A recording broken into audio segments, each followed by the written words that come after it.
Evening, morning, morning YouTube, morning everyone, hope everyone's well. Hope everyone's staying safe and having an awesome day. Obviously here at the yard to do a quick checkup on the bees. I came down here about 2 weeks ago now, I think it was, to give them some food. So I went through all the hives, chucked on some fondant for them, and a couple of weeks later I thought I'd come back up and just see how they're getting on, making sure they don't need a top up or anything like that. So pleased to report that all 7 hives are still alive. All 7 hives are still feeding. We've got fondant is, like I said, on all 7 hives at the moment, and they are there's still plenty on there, so they're polishing that off well. My only concerns at the moment is you've got the 2 small hives down here. So these are the ones with shallow roofs, hive dit and hive dit. The only problems that I've got with them at the moment is some problems with condensation, with damp getting into the roof. So what I've done, and I do this every year on all my hives, is there's like a foam quilt which goes in between the crown board and the roof. So any water that does go onto the roof, it doesn't get absorbed by the roof, drips down and it lands on the foam rather than goes back into the bees. So that's the only sort of insulation I do. We're quite, it's what is it now? It's about 10 degrees, so it's ideal time. If you're going to do a quick checkup, do it today. So it's about 10 degrees at the moment. I've got a couple of bees flying. It's ideal time to come and check on them. So and like I said, they're still feeding as they should be. But yeah, happy days with all the hives. So all 7 hives still running, all 7 hives still alive. Summer is banging. I'd show you inside, but I don't want to disturb her again. I've already disturbed her once. Next time I come up, I'll take a different camera so I can show you what's going on inside Summer. But I'm really, really happy with her.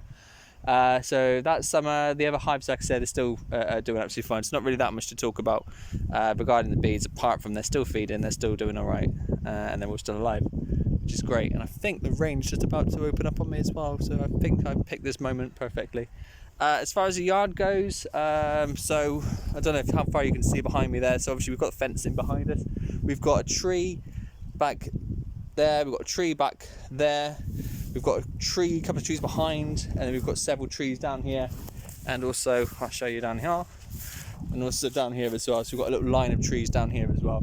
Now these are all apple trees, various different species. I don't know if that's the right phrase to use for trees, but they're all different types of trees, but all apple trees, so that's all nice. I'm not really too fussed about having the apples. Obviously there'll be a bonus, I'll be able to put some juice together or make some cider and that, but the reason I've got apple trees is because we're in the southwest, and apple trees are known to grow well in the southwest, so that's why I've got as many apple trees as I have. Like I said, the apples aren't really what I'm after. What I'm after is the blossom and the nectar, so the nectar and the pollen that comes from the trees, so they've got enough to feed the girls. And even if these girls don't benefit from it directly, there's other bees around here that will.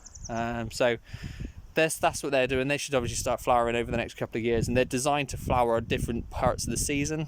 So I know I'm not going to have I've got 11 trees here, not all 11 are going to flower and blossom all at the same time. What should happen is it should stagger throughout the year, so the bees have got a good source of food to taking fruit. So that's all good. As far as the yard goes, I haven't had a chance to tidy up yet. I've been manic. So that's obviously on the list to do when it dries up a bit, is to around the bottom of the trees is to get some of that black felty stuff and put some bark over the top to cut down all the grass which is overhanging. This fence here, which was my original fence, that's obviously got to come out. And then apart from that, it's a case of start planning for next season. So it's get the bark in, get the stands in, see if we can make a couple of them this year, and go from there. So I said we've got I'll show you in the shed as well while I'm here. Excuse me. So whilst we're in the shed, it's a bit dark in here. Oh, it's not too bad. So we've got a pile of supers down there. We've got a couple of deeps down there. We've got a 40 by 12, which is Summer's new hive next year. Frames are plenty. All of our honey storing kit is down here as well. The plan on next year is, once I get some money together, is to treat ourselves to a new what they call spinny things, extractor, that's the word. So I'm going to get myself a new extractor, because like I said, I'm hopefully going to have a lot more honey next year. I've got 7 hives which have made it through the winter. They should come out of spring pretty strong, I hope. and if they come out in spring pretty strong, that means I should have a lot more honey next year. And if I'm doing all that by using a manual extractor, I just don't want to do that. I'm not being honest. I'm too old for that. So so that's the plan. That's where they're going. That's the yard. That's the trees. That's the storage. Next job. What's next job? Next job is probably going to be a case of get that fence out, and get some more of the black tarpy stuff to go around the trees. Get some muck going around the trees as well. But yeah, happy days. So we're going well. Going well. I'll check on the guys again, or the girls again. I can't imagine there's any blokes left in there now. I'd be surprised if there is. Obviously, if you don't know and you're new to beekeeping, the boys, the blokes, the drones, they get kicked out in autumn because all they do is just eat their food. So around October time, most of the chaps would have been kicked out, and by now, definitely they should all be gone. I'd be very, very surprised if there's any males left in any of the hives, but they should all be gone by now. So yeah, so that's where we're at the moment. Please consider giving us a like, comment, do share, subscribe as you see fit, because like I said, this next year is going to be a good one. I've just got a feeling next year is going to be a good one. We're up to 7 hives next year, maybe hit double figures next year. If all these survive, I reckon I'll be in double figures around end of spring next year. Fingers crossed. But that's that. Please, like I said, subscribe and share away, and much more to come. Stay tuned, and thanks again. All the best.